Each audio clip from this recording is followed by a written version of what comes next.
on the rocky outcrop, the highest gateway. Positioned is the truth.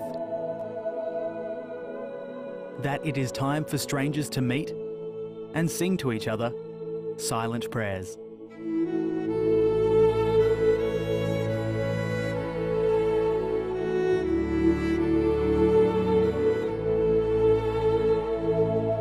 Often may the prospective adventurer visualize Nepal in this way. Man in deep conversation with nature, but little is known of the real Nepal. Landlocked between China and India is a unique country of contrast, conflict and wonder, where a variety of elements clash dramatically, and sometimes with devastating consequences.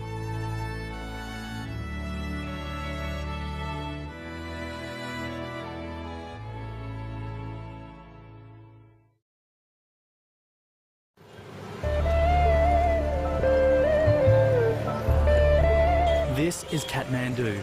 The streets are cluttered with rundown buildings, a mess of tangled power lines, busy storefronts, stray livestock, rubbish, and people going about their mysterious business.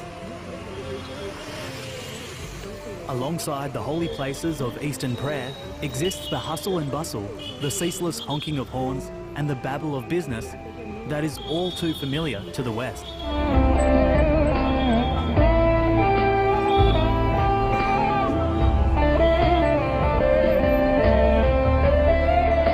Sights, smells and sounds all uniquely belong to Kathmandu, a strange location of coexistence.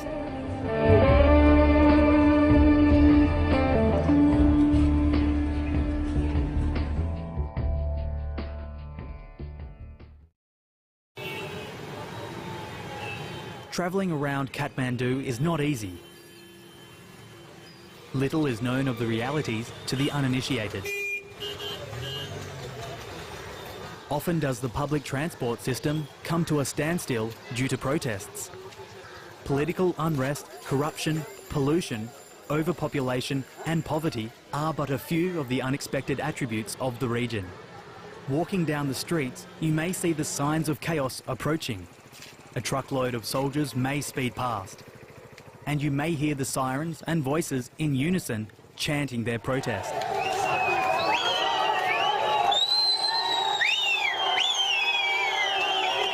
The region of Nepal has rarely been politically stable since the demise of the royal family and the rise of the Unified Communist Party of Nepal, Maoist. The conflict between the Nepalese government and the Maoist movement ended in 2006 after a fierce 10-year civil war. A peace agreement was signed on November 21st, 2006. More than 12,800 people had been killed during the struggle, and an estimated 150,000 people have been displaced. Despite the peace agreement, there are still ongoing political battles between the two factions, which is closely monitored by the UN. Corruption spans over the majority of government departments and services, and is one of the main factors contributing towards the plight of the Nepalese people.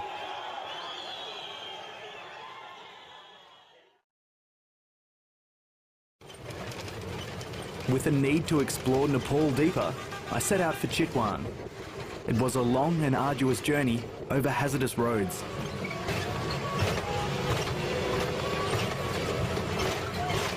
Chitwan is famous for its jungle safari tours and its hot, humid weather.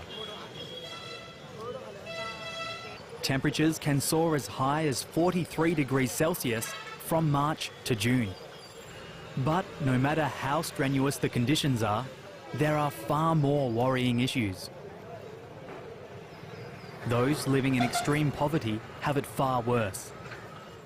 A rapidly deteriorating environment, lack of healthcare, education and employment accentuates the dire living conditions. Nepal is amongst the most economically poor countries in the world. 42% of the population lives below the poverty line. Families and children rummaging around in rubbish, searching for anything of use to get them through the day is a common sight. What does the future hold for them?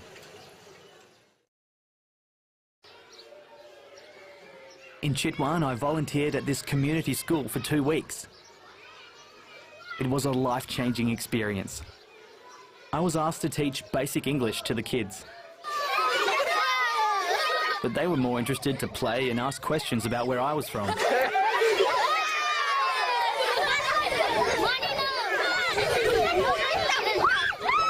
It was quite sad to see some classrooms had no desk or chairs, some classrooms had no teachers, and the students had to fend for themselves.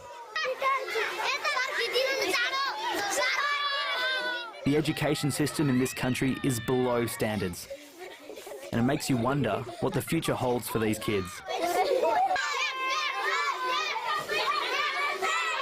I met a young man working at an internet cafe.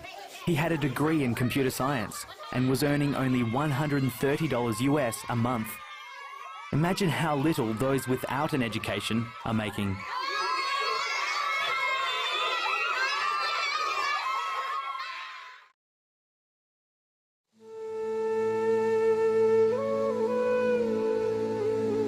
After Chitwan, I decided to head to Neapl, a 45-minute flight from Kathmandu.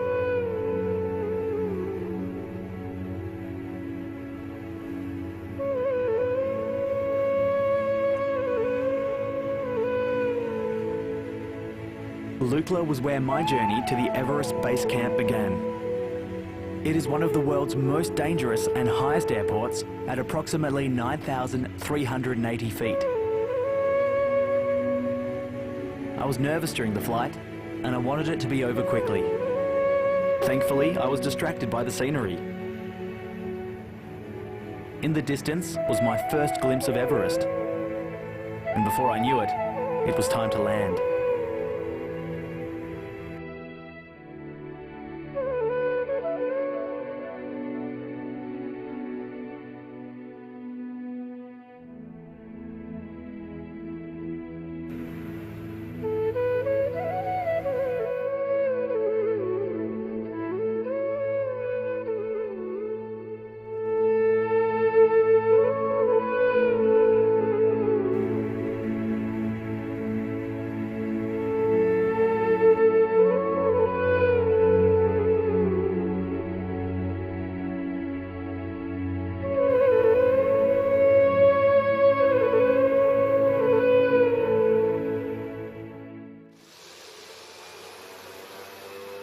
At Neapl, the weather is unpredictable.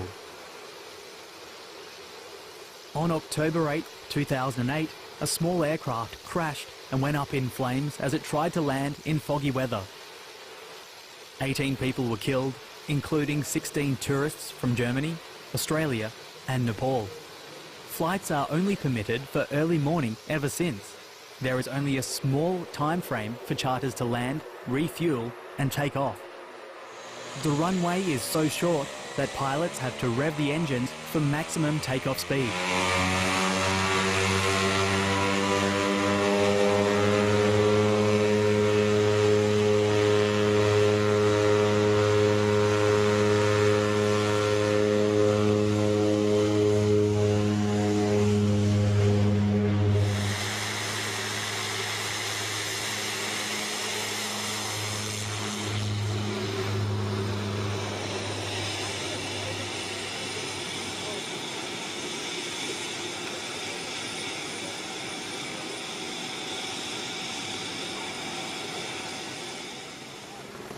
Helicopters also service Neapl by dropping off supplies and conducting rescues.